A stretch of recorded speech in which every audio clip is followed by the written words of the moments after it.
Funding Rural. I'm Erin Borla with the Roundhouse Foundation. As a place-based funder who prioritizes rural communities, I'm always excited to meet foundations from other regions who are also prioritizing rural and indigenous communities in their area. Gretchen Guess is president and CEO of the Rasmuson Foundation in Alaska. She's lived there all her life and was elected to both the State House and Senate before joining the foundation. The Rasmuson Foundation is one of the largest funders in Alaska, and if you want rural, Alaska is the place to go. So Alaska is 12 New Yorks, 10 North Carolinas, 2.5 Texas.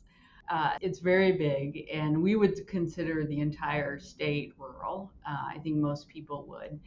But half the population lives in Anchorage. So the population is 700,000, a little bit over 700,000. We have a road system, but we have 350 places. 80% of those don't live on a road system. So most of our places, even though most of our population lives on a road system, most of our places do not. So those are communities where you either boat or you fly or use snow machine in and out of. So it takes rural to a whole nother level. There are communities where maybe if they're lucky, there's a barge once a year that may bring in goods, but then everything else is flown into the community, often on the oceans or the rivers of Alaska. Wow. It's you think you can comprehend the vastness, but to talk about it in that way where there is just not access on a traditional road, you're flying in, you're snow machining in, that's far. That's far, and it makes rural a whole different. If you can drive to it in Alaska, we don't necessarily consider it rural, although some of those communities everyone would.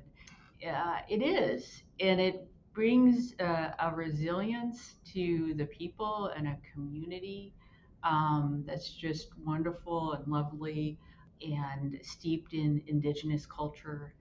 And we see that throughout Alaska and its various indigenous cultures. You have a long career of public service, and you were elected to a variety of positions. What made you want to go into politics and then jumping from politics to a position like this? I answered the question, could I do something versus should I do something? I was asked to run for office, and I was like, oh, I can do that, because I'd worked on campaigns most of my life. And then I got elected and learned really what public service is all about. But it was wonderful. I represented one of the most diverse neighborhoods in the country per capita. So Anchorage has 100 languages spoken in its homes. It's an amazingly diverse place. And my neighborhoods had all of that diversity, and I just loved it. So, you make the leap from this to any other parts of my career. It's always been about service. And that's how I think about philanthropy, is that we are here to serve Alaska.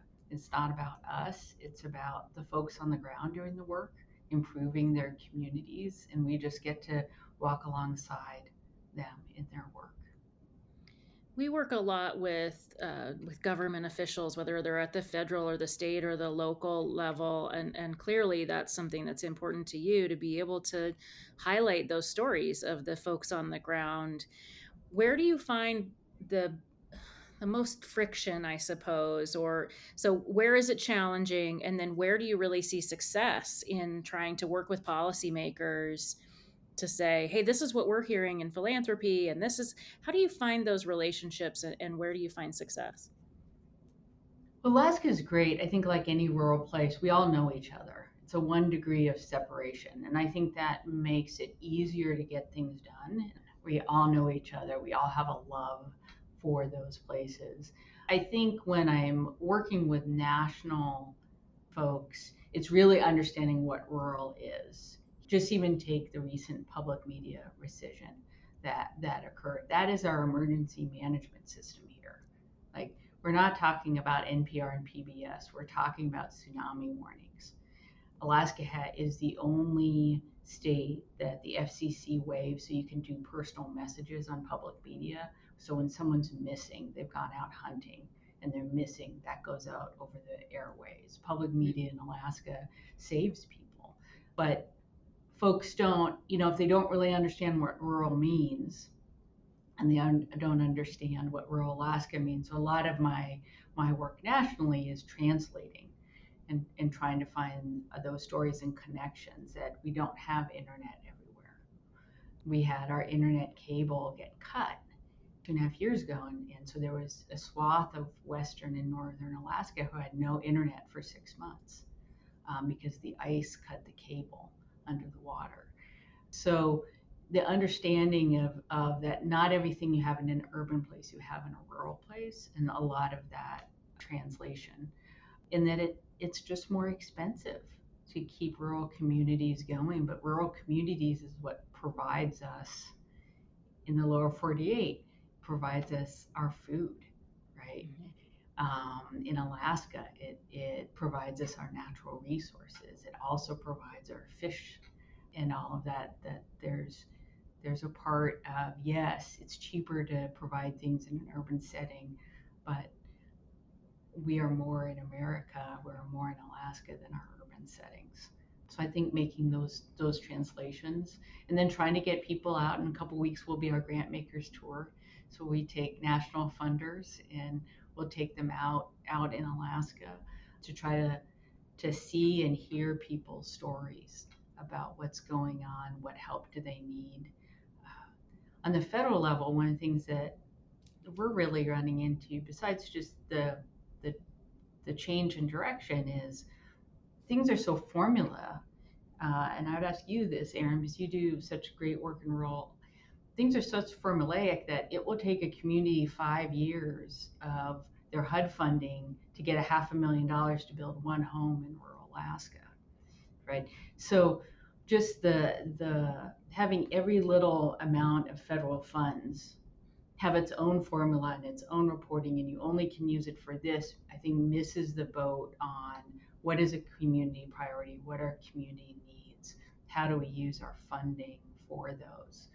And so at the Rasmuson Foundation, we focus almost exclusively on being a responsive grant maker, that we're funding what is a community priority and what the community says that they need, because we know that that's sustainable. That's how you have impact. Yeah. I think that's an important piece. I know as we expanded over the last 5 years at Roundhouse, we had people ask, I can't believe you're still, or state, I can't believe you're still doing open call grant applications and not just doing invited proposals at a certain amount. And the reality is, we don't know what's happening on the ground in every single community. We have to get to those communities and and sometimes we can't even get there. So we're waiting to hear from them and our partners on the ground. Hey, did you know that this library closed? Or did you know that this community radio station is losing their tower? So we needed to keep that open call open to be able to ensure that we heard from everybody as often as possible. How are you accepting grants? You're not in every community everywhere all the time. It can't be possible.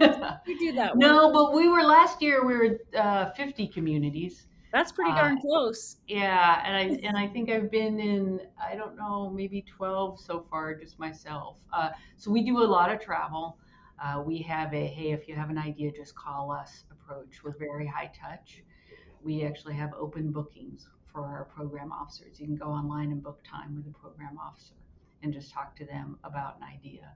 So a lot of it is just trying to make it easier for folks to access us. But we have two rolling programs up to $35,000. We call them our tier ones, and up to 250,000, which is our community support. Our tier ones, we attempt to turn around monthly, and those are the small dollar big impact. And when you become a big organization, you often think, well, I'll just give bigger awards out. But what we find is the $3 million we spend on small technology upgrades, vans, it's how the people are going to get the meals on wheels to the seniors in the homes. Anytime there's conversation about, well, maybe we shouldn't do that because it's a couple hundred grants a year, it takes a lot of time. But those are the ones, right, where the Yeah. people, they don't need a lot, and what they do and the impact that they have with those small amounts. And then we have larger grants, above 250, but they're all responsive.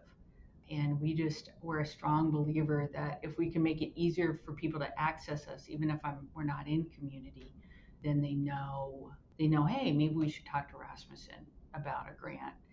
The other thing we try to do is when we're out on a site visit, we don't just drive by and roll in for a site visit and roll out. One, you can't, right? There might be only one flight a day to that community, or you might get stuck in that community for a few days because of weather. But we try to have like open coffee hours or open time in community.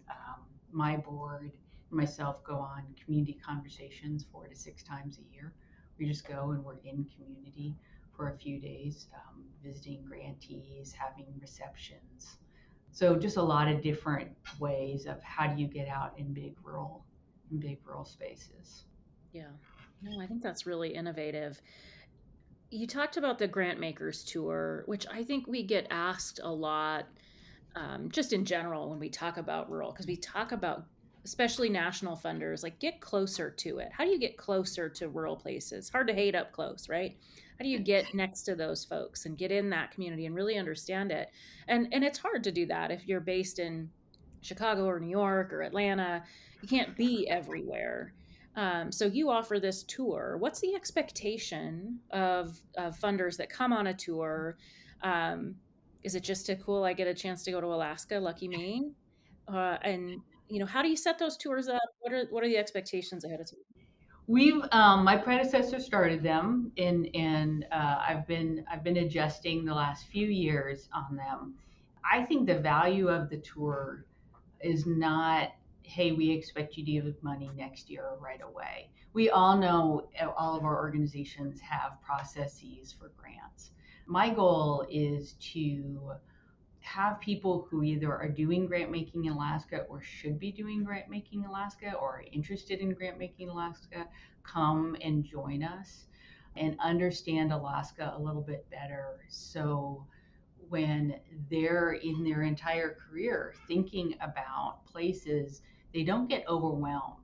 I even with Indian country, I'll meet funders who are saying, "Well, why do Indian country in the lower 48 but not in Alaska? It just seems too complicated because we have a different indigenous governance structure in Alaska."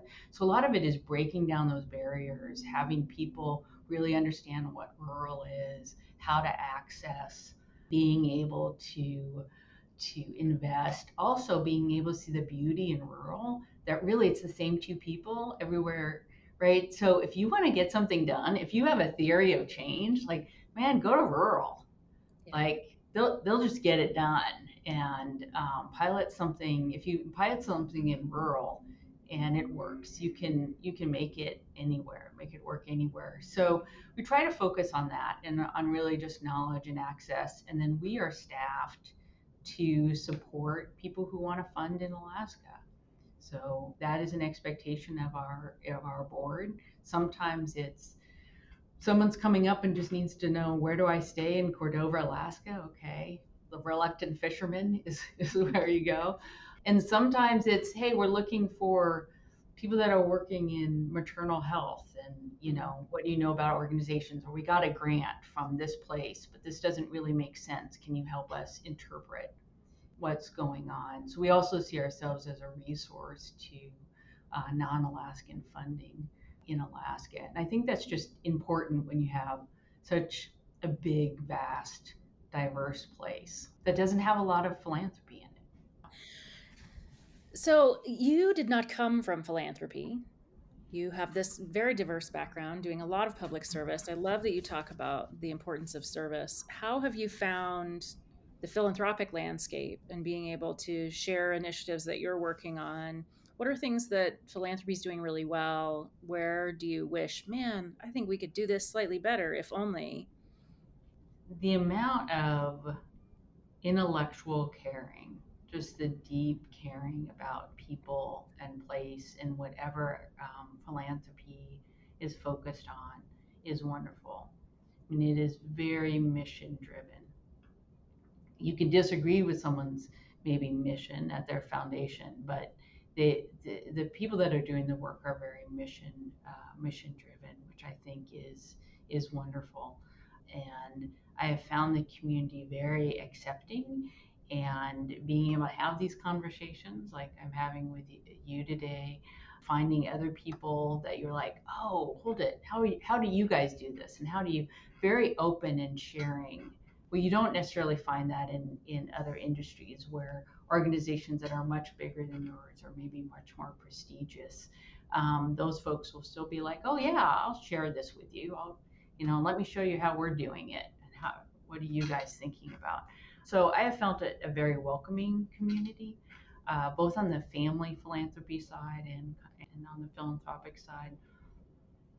I think where it's been a bit of a struggle for me is, I think sometimes in philanthropy we're about ourselves and not the people we're serving.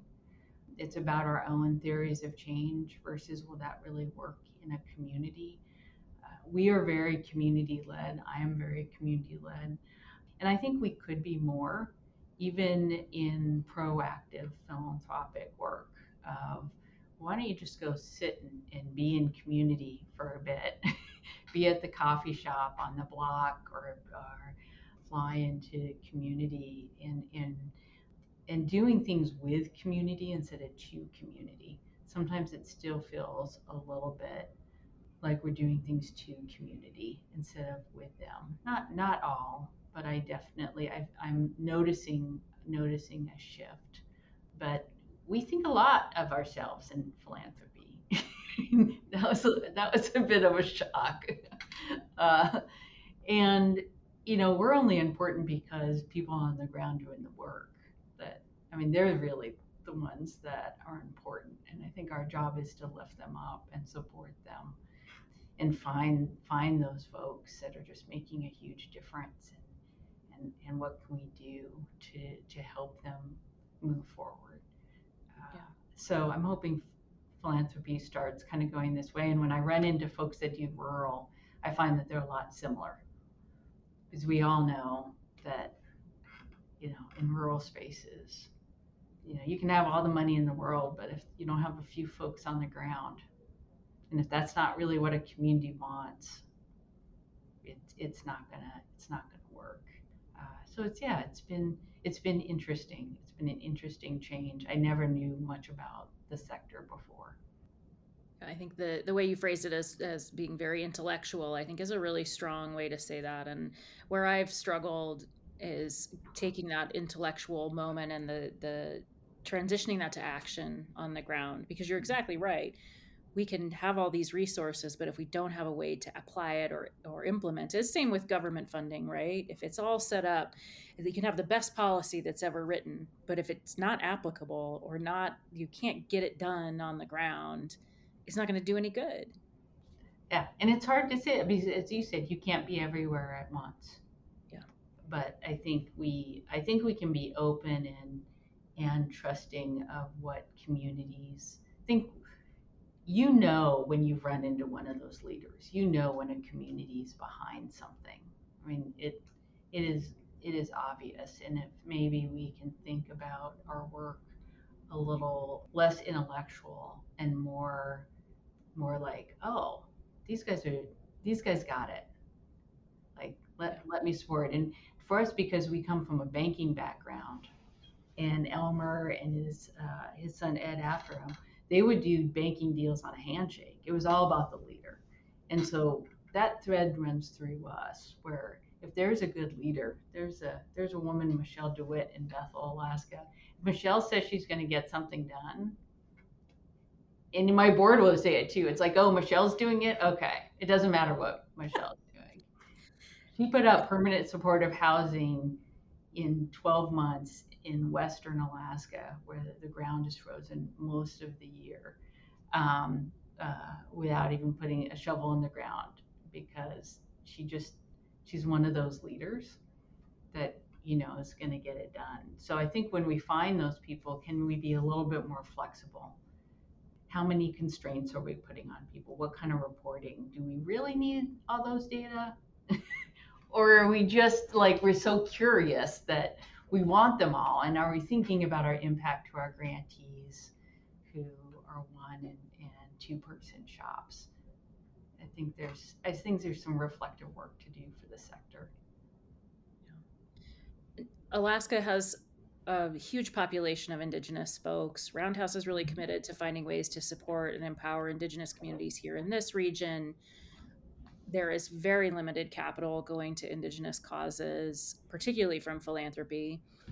How are you approaching that work? How are you also supporting your Alaska Native corporations alongside other communities that you're working with? Yeah. A lot of the places in Alaska will have both. So you'll have the city of Hughes and the tribe of Hughes, and some will only have tribal. We have 257 tribes, half the tribes in the US or in Alaska. And so what we try to do is, again, it's accessibility. We invest in tribal projects all the time and trying to make sure that we're out in community so they meet us and so they think about coming. We look at our data and say, who aren't we even getting applications from? And then we go and spend time in the Copper River Basin. Right. So I think you have to do some real proactive work. We're also, again, I think when you're responsive and you're open, then different projects come to you. It might be a gathering space, it might be language preservation, it might be an Indigenous preschool. Be open to what the tribal needs are, and then what role can you play. But we work hard. We are imperfect. We work hard to make sure that we're invited in, that we just don't show up somewhere, and that we're respectful of what's going on in that community and respectful of the councils and the structures when we're there. It's about building trust, and I think we all can just be aware of all the cultures we interact with, and what happens with those. The other, and it's growing. We're working on growing it, but we're 20 years into a sabbatical program where we give nonprofit leaders 90 to 120 days off, and we support the organization before the sabbatical, during the sabbatical, and after. And 5 years ago, we expanded that to tribal administrators. And I think that's another program where that's very important. Tribal administrators do everything in the community. Um, and so how do we give and how do we support a community so their tribal administrator can go on sabbatical? I think that's an important part of our programming is how do we do that? And then we try to be wherever we table a lot. We try to be wherever there's going to be gatherings. So the Alaska Federation of Natives here, we're there the entire time, and we talk with folks when the tribal administrators and the village corps get together. We try to be there. I think it's just putting ourselves in a lot of different places, and then being receptive on the other hand. But we talked about, you smiled earlier about how much data are we asking people to fill out. What do the applications look like? We spend a lot of time thinking about that. Are we making it too difficult for something that could be a really good investment, but we put our own barriers up? Mhm. I love the idea of tabling. I think, when we first started doing the podcast, I had somebody from another foundation say, "Well, we don't believe in marketing our foundation because it feels like self-congratulatory." I was like, "Oh, okay. I understand that." And I think there is this challenge around what we consider marketing or traditional communications. And I think the value of being present in community and getting people access to your program so they know that it's available, that's one way of marketing a service. But the other is this piece of storytelling to leverage additional contributions to a program, whether that's locally for additional volunteers or to gauge and garner additional resources from other funders or from state and federal resources. I think there's this other opportunity to really be at the table. Yeah, and to create a table when there needs to be. I've been spending a lot of time on public media in the Mm-hmm. last month, and the 27 stations, 18 fall on that critical list in Alaska. And ironically, and I think it was the New York Times reported on that Unalaska Public Media was doing the tsunami warning when the rescission went through, right? But it's the other thing of we do have the ability because of our resources in philanthropy, our name, our ability to convene and connect, which is part of our mission in Rasmussen, to be able to set the table, bring people in. We had about 25 different funders on a call for our All Alaska Media Plan because all the stations have come together. And so I think we do have to play that role, and that's not necessarily saying, "Oh, come because it's Rasmussen." It's we just get to set the table, and if we set the table right, then other people come to it, and that doesn't mean we have to tell people what to do at the table. Yeah. And the doors that philanthropy can open are oftentimes different than the doors that our partners on the ground can even access. So you may set the table, but the fact that you can invite different folks than the folks on the ground can invite, I think that is so helpful. It is, and it's trying to figure out how to do that without it being about us. Yeah. This should never be about philanthropy, in my opinion. It should always be about the folks that are doing the work. But we get to translate, as you said earlier. We get to set the table, and I think those roles are really important to philanthropy. And I know the national funders, when you're place based, like you all are, like we are, we have to play that role. I mean, we don't have to, but we are not doing our job. I think as philanthropy, a place-based philanthropy, if we don't, I shouldn't expect Doris Duke, right, and Sam Gill at Doris Duke to know everything about Alaska. I mean, that's just unrealistic. They need to do what they do best, and we need to partner with them and support them in fulfilling their mission within our state. And I think place-based funders, that's one of our roles. Yeah. I think that's really, really true where we don't necessarily expect them to know what to do here, but man, it's great to get that phone call. And I think many of us in these regional community areas are really happy to serve in that role. Pick up the phone. Ask. You interested in fun in Alaska? Pick up Sure. the Call phone. me. Yeah, please call us. That's We, right. we'd love to talk with you. Yeah. So, as you look ahead for the next 5 or 10 years, what is the top priority for you? What are you excited about? What's keeping you up at night? What makes you want to tear your hair out? I'm excited about what feels like a shift in philanthropy towards talking about rural more.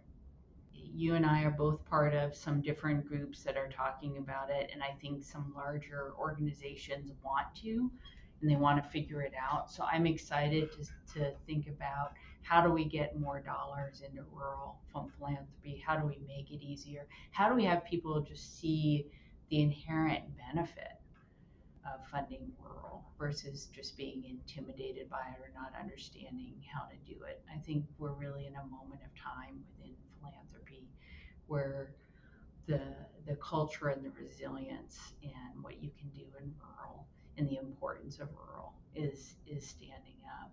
So I'm excited to see where that goes and be part of those conversations. And that includes if the federal government's going to change its approach.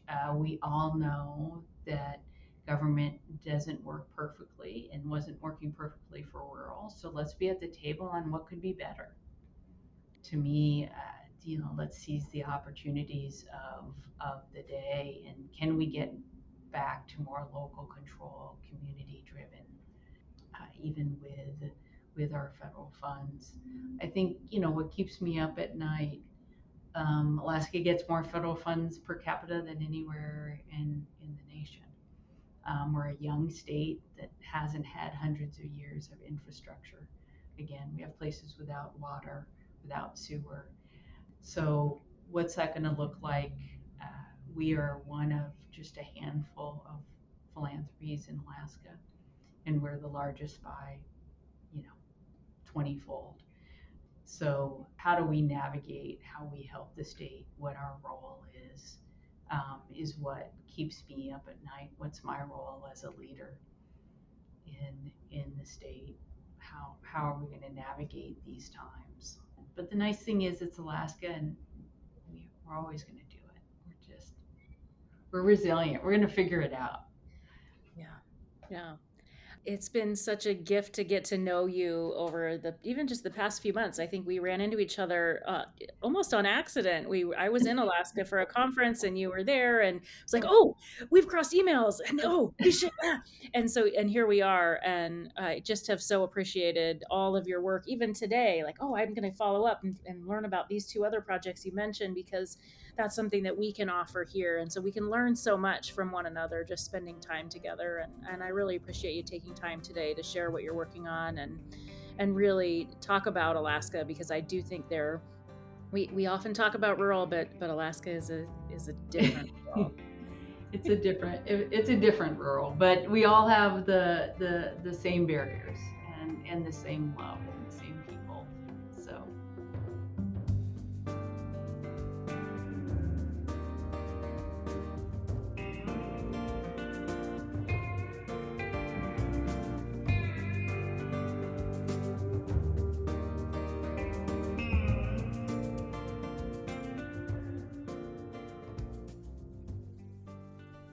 Even though Alaska's a different rural, we all have the same barriers. I really appreciated the way that Gretchen noted that. She referred to Rasmuson as a responsive grant maker, responding to what the community needs when they say they need it, and letting the community drive that information forward. I think sometimes in philanthropy, we really get caught in our own strategic planning and our own strategic initiatives and forget how to let the community drive what they really want and what they need. Keeping those open call opportunities available. I know for Roundhouse that's been really helpful. It allows us to bring in community reviewers and have the opportunity to really lean on our community partners to have a better understanding of what's happening on the ground. Those open call opportunities help so we don't miss anything. Some of the things that she mentioned that they're doing in Alaska, I wish that we did here, and I think we're going to try and pick those up. Open coffee hours in community when they're traveling to different places, just a time for community members and organizations to come and check in. Having the availability of program officers and other program or grant staff to have an appointment booked online, those are brilliant. Philanthropy can sometimes get too academic, too theoretical, too much in our own head, and sometimes in our own way. So how do we take that practice, what we learn, what we research, and apply it, and allow communities to apply it to really make change? Thanks for listening to Funding Rural. Check us out online at fundingrural.com.